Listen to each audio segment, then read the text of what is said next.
You're listening to Family Talk, the radio broadcasting division of the James Dobson Family Institute. I am that James Dobson, and I'm so pleased that you've joined us today.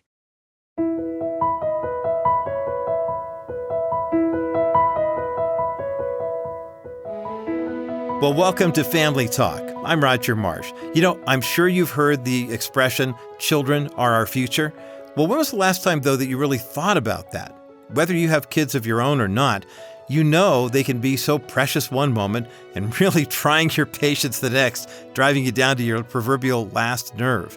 So how do we find comfort in knowing that today's kids and teens will work to create positive change and carry the church forward?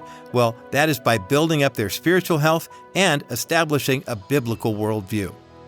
During the next half hour, Gary Bauer is going to be joined in conversation by Dr. George Barna, researcher with Arizona Christian University and author of the brand new book called Raising Spiritual Champions. But before we get started with today's program, I'm excited to announce the addition of the brand new Dobson Culture Center that's going to help fight some of those battles. The DCC is designed to help families and individuals engage culture with a biblical worldview.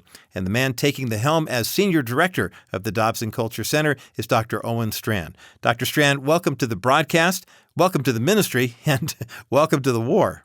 Yeah, there but for the grace of God go I in terms of, the wreckage of teenage parenting. I'm so thankful for God's grace at this stage in the journey and for all of them. But in all seriousness, we've got to know that though our teens are facing fearsome odds in terms of the culture and what it's trying to indoctrinate them in, we have the antidote. We have exactly what they need. And if we will raise our kids in homes that are saturated with grace and truth in a John 1:17 way, we can know that our good God will work out his purposes for their good and his glory. Well, amen, Owen Strand. Thank you for helping me introduce the Dobson Culture Center to our listeners today. Be sure to look for more from Dr. Owen Strand in the near future, not only on this broadcast, but on podcast as well. Okay, now let's get to today's episode. Gary Bauer is with us, and he's joined today by an author who has just released a new book on this very topic of raising spiritual champions. Let's join Gary now as he introduces today's guest. Hello, everyone. I'm Gary Bauer, the Senior Vice President of Public Policy here at the James Dobson Family Institute. I also host the Defending Faith, Family, and Freedom podcast here at JDFI. I'm blessed to serve alongside my good friend, Dr. James Dobson, and the whole JDFI team. Now, if you folks know Dr. Dobson, and I know you do, and his lovely wife, Shirley, you know they've spent virtually their entire lives helping people have strong marriages and helping them raise great children. And if you want to raise a great child, look, all of us want that child to be financially successful and be able to have a strong family of their own. But as Dr. Dobson has taught for many, many years, the most important thing is that your children have rich spiritual lives. And I don't know if everybody knows this. It's sort of instinctive, I guess, but most children have developed their worldview before they even reach high school. So if we don't reach our sons and daughters with the Word of God and encourage their spiritual development at a young age, it's much harder to reach them when they're older. Our guest today on the program is George Barna. He has just released a timely new book on this really important subject. It's entitled Raising Spiritual Champions, Nurturing Your Child's Heart, Mind, and Soul. George is a professor and a director of research and co-founder of the Cultural Research Center at Arizona Christian University. He's also the senior research fellow for the Center for Biblical Worldview at the Family Research Council. He's written over 50 books and is a New York Times best-selling author.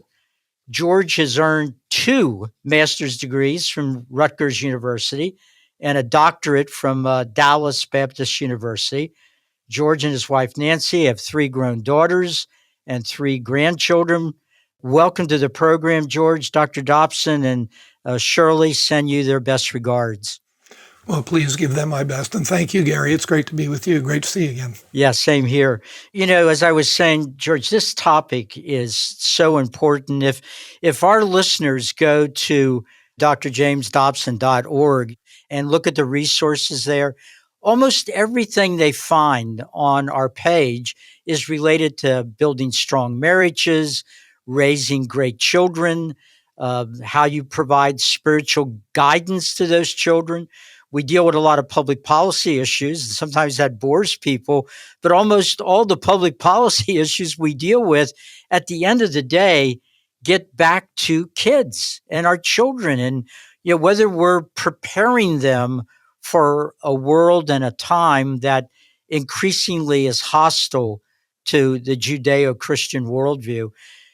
George, when I was looking at the book and I was reading at the very beginning how you got into this topic, and I thought it was interesting because you sort of suggest that you think God laid this topic on your heart a few years back that led you now to be, I think, writing a couple of books on this overall subject. But could you share that with us about how you sort of serendipity went down this particular road? Yeah, one day I looked in the mirror and I realized, oh my gosh, this guy's getting old, whoever he is. And then I realized it was me. So it came to my attention, I probably don't have that much time left, but I know when the plug is pulled, I'm going to stand before God and have to give account for my life. And I want him to say, well done, good and faithful servant. And so I thought, well, then I've got to finish well. I got to finish strong. What would that mean? What would that look like? So I took the most recent roughly 200 national research studies I'd done in the last few years and started making a list of what did I learn from all these, put it all together, narrowed it down. Everything kept coming back to one issue, which was worldview, which in a way makes sense because every decision that every person makes flows through their worldview. And so I thought, okay, I'm going to devote the last years of my life to really focusing on worldview. I'd started looking at worldview more than 30 years ago, worked with Chuck Colson, for a while, looking at that. He put out his book, How Now Shall We Live? And since then, I've been measuring it. But at Arizona Christian University, we consistently measure that every year in America. But then when I started thinking about, okay, let's say that I've only got time to write one more book. Maybe I'll have more than that, but I don't know. That's up to the Lord. But if I can only write one more book, what's the next most important thing that I can write about? And that's how we can raise children to be disciples of Jesus Christ. And in order to be a disciple of Jesus Christ, you have to be able to think like Jesus, which comes back to your worldview. Why do you want to think like Jesus? Because we do what we believe. And so you want to think like Jesus so that you can act and live like Jesus because you do what you believe. And so that's how this book came about. We did 7 original research projects to put all the information together in one place that's current and that hopefully is practical for parents to help them think through what they can do to help their child develop a biblical worldview so that they can become a disciple. George, a sentence in the preface just grabbed me by the throat, and I want to read it. You're referring to this need to care about and do something about the worldview that our children are raised with. And you say this, our national refusal or failure to do so will almost certainly bring the Christian church in the United States to collapse, if not near extinction, with all the related cultural ramifications of such a calamity. Now, I know nobody's going to misunderstand you. The cause of Christ won't be lost. Christ wins. We all know how the ultimate book ends. But I'm sure most of our listeners love America, and we have high expectations of the Church of Christ in America. And George, I have spent almost my entire life working the halls of government. And I was Undersecretary of Education for a number of years. And one of the things that I've worried about is our country is founded on a central idea in the second paragraph of the Declaration of Independence that says all men are created equal and endowed by their government? No, endowed by their creator. That's the God of the Bible, with certain inalienable rights. Among these, the right to life, liberty, and the pursuit of happiness. So I've been wondering and worried for years, if we end up with a country where a majority of people don't believe in the God of the Bible, how can America survive? Because the whole American experiment is based on the belief that that God is what makes us free men and women. So if you're listening today, folks, maybe you don't have children, maybe you don't have grandchildren. If you're an American that loves America, in addition to everything else, you should understand how important it is for America's children to have this godly, Christ-centered worldview. One of the things that is so important to me about what you've just said, Gary, is us recognizing that right now we live in that kind of period of time, perhaps for the first time in America's history, where a majority of Americans tell us that they don't believe in the God described in the scriptures. Right now, only about 48% of Americans would say that they believe in a God who's all-knowing, all-powerful, who loves people, who's holy and righteous and just, and who wants to be part of our lives today. So we're at that minority already. We're at a minority of people who read the Bible regularly. We're at a minority of people who believe that the Bible represents God's truth and that it's accurate and reliable and relevant to our lives today. We're literally in a period of history where perhaps for the first time, the culture is influencing the church, Christians in our country, more than Christians are influencing the culture. But the thing that always gives me hope, people say I'm the prophet of doom, I'm pessimistic. I just say, no, I'm realistic. I'm a fact guy. I'm trying to tell you what the facts are. You don't have to like them. You just have to deal with them.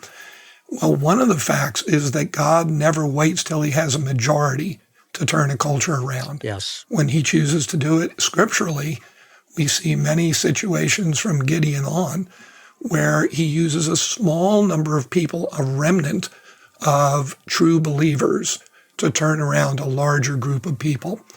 And so I still have hope that the Lord is going to use a remnant in America to turn it around. But one of the realities when you read all those scriptural passages where God used a small number of people is that small number was ready to fight for God. They understood that they were in a war. They knew that they were his soldiers called to represent his cause, his ways, his truths. And my fear about the remnant in America today is that, we're probably aware of the fact that there's a war going on. We're aware of the fact that we're outnumbered. We're aware of how powerful God is, but we may not be aware of the fact that we're the ones who God is counting on to raise up spiritual champions, to influence our neighbors, to change everything that's going on in government and everywhere else. In America today, I suggest that we've only got about 3% of our population who would be described as disciples based upon the 6 ways that Jesus defined disciples in the New Testament. And that 3% can totally change America. We can be part of that radical transformation, bringing people back to Christ, but only if we recognize that that's our job, that's our duty, that's our obligation. Yes. It's on our shoulders, and we got to move forward. We've all have talked to each other about, and in our churches, pastors have preached about the need for us all to pray for our children. And absolutely, we have to do that. When I compare, I grew up in a pretty tough blue-collar town in the Midwest, and even with the problems and the temptations that were around me, they're nothing compared to what's pulling at our kids now in so many different ways. So, of course, we need to pray for our children. But as you indicate, George, we also have to act. I mean, the Bible is filled with stories of the heroes and heroines of our faith that prayed, but also acted. David didn't see Goliath and say, oh, God, take Goliath down. He prayed for God's help so that David, could confront Goliath and end up winning the battle. So for parents, we really can't surrender on this, can we? And we certainly can't turn it over to anybody else. I mean, it's going to be the church and parents that either do this or not. A great point, Gary. And one of the things that I talk about in the book is that we've kind of slid into this approach to parenting that I call outsourcing, which is where most parents are very busy, and yet they love their kids dearly. And so they want to do right by their kids. The approach that most American parents are taking is to say, therefore, I'm going to hire all the best experts I can to help me raise my children. So I'm going to hire coaches and tutors and pastors and this whole other bunch of individuals who will come alongside and help them with their academics, with their athletics, with their spirituality, with their hobbies, all the different things their kids are involved in. But the problem is every one of those outsiders is bringing in different worldview ideas for those children to be exposed to, either through conversation or observation. And worldview messages are being sent to our kids all the time through all of those things. We've got to be the filter that says, no, I'm going to manage every message that's coming into my kid's life as best I can and help them understand the ones that I can't block out. I'm going to interpret for them what they just heard, what that means, Yes. and what we believe about that based on the scriptures. You know, George, it's ironic because I think that early in American history, and I suspect through the history of Christendom, we've instinctively understood that raising a child in the way you want them to go is essential to the job of being a parent. And, you know, we're probably dating ourselves here, but I still remember when there was prayer in school. Now, nobody thought that non-denominational prayer actually made somebody a believer in Christ. But what it did do was send a message to the kids in the class. They did that, and then they pledged allegiance to the flag. That didn't make you a patriot either, right? But Right. in both cases, it showed that adults thought those things were important. They thought love of country was important, and that adults thought that you as a child should want to seek and find with all your heart and soul God and have a personal relationship. So in that sense, the whole culture was on the same side. Today, as we've seen vividly in raucous school board meetings, there's a battle going on for the hearts and minds of our children. We wouldn't turn our car over to a stranger. Why would we let strange bureaucrats in some school or somebody on social media, why would we allow them to turn our precious children into their worldview rather than the biblically based one that God wants us to teach them? It's a great question. And, I think for me, when I think about that concept, it comes back to priorities. What are the priorities of the parent? Do they realize that the single most important thing they're going to do in their life is raise their children, and that God has called them to raise them to be disciples of Jesus Christ?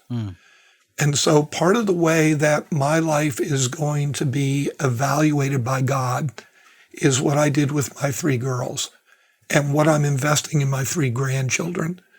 That's much more important than how many books I've written, how many speeches I've given. He's not going to care as much about that as he is about, Yes. But I put these people right in your home for 18 years. What did you do with them? And so that's critical, and there's, of course, if you couldn't take care of what was going on in your own home, Yes. why would I turn you loose outside of your home? And so parents have to recognize that's their primary responsibility. So that may mean that maybe you're going to have to look at your career a little bit differently. Maybe you're going to have to look at your finances a little bit differently. Maybe you're going to have to look at the media diet within your home a little bit differently. Maybe you're going to have to look at what friends and how many friends and which ones you spend time with Sure. is going to change accordingly. So all of that comes into play. The problem that we've got in America today, I think largely, is that we become so selfish. we don't really believe it's all about God. We believe our lives are about us. And so we're trying to make ourselves happy rather than recognizing that, wait a minute, I can experience the joy of the Lord, which is a much deeper, more profound experience than mere happiness, which is fleeting, changes according to circumstances. Joy is a lasting thing that the Lord will give me if I'm in deep relationship with him and if I'm committing my life to really serving him, particularly through how I'm raising my family. George, it's interesting because Communist China, China is run by the Communist Party of China, and they understand this issue perhaps better than some in the church here in America understand it. The Chinese communists do everything they can to prevent Chinese children, even the ones born to parents who are Christian, to hear the gospel of Jesus Christ. I think in many areas of China, you're not even allowed to bring a child into a church because the Communist Party argues the child's mind shouldn't be turned at that tender age when they're so easily influenced to believe myths, as the Communist China would say it. And at the same time, they're keeping Christians from doing what you're arguing we need to do here in America. The Chinese communists are also taking those same children and at an earlier and earlier age, teaching them the evil philosophy of godless communism. So our enemies around the world and totalitarians have always understood the mind and hearts of children are how you control a society. One of the things that I note in the book is when I was doing some of the research for it, I found that there were a number of totalitarian leaders over the course of history. Hitler, Stalin, Mussolini, Mao Zedong, a few others, who said, give me a child until they're 7, or a couple of them said until they're 9, and I'll have them for the rest of their life. They understood the importance of children. And yet we don't seem to have that same understanding of what's going on. And then you put that in the context of a communist China or Russia or other nations that have that kind of elite rule. Yes. And they basically have a Marxist worldview as their underpinning, which says that, yes, we don't want people believing in God. We want them following what the state says, what the government says. And so they're doing their best to do away with God. They'll do what they don't believe in marriage. They don't want marriage to exist because that gives authority to somebody other than the government. And so all of these things are being given to our culture in little bite-sized pieces, small doses, a little bit at a time. And our young adults are being exposed to that in elementary school, secondary school, college and university years, certainly graduate school. And that's what they know. Who is going to fight back against that ideology? That's part of the role of the parent. That's why we need to know what's going on in their classrooms. We need to know what's being told to them in their churches, in their playground settings, on their baseball teams, Little League teams. Yes. All of these are places where worldview is being communicated in little bits and pieces. And it's the parent who has to stand up and be the final filter for what gets through to their child without any kind of pushback. George, this material, this is just incredible. This is a conversation America desperately needs to hear, and it's something that parents need to really come to grips with right now. There's so much more I want to talk to you about. Can I impose on you to maybe come back and do another show with us tomorrow on Family Talk? It's no imposition. I'd be honored to do that. Thank you. Yes. That would be fantastic.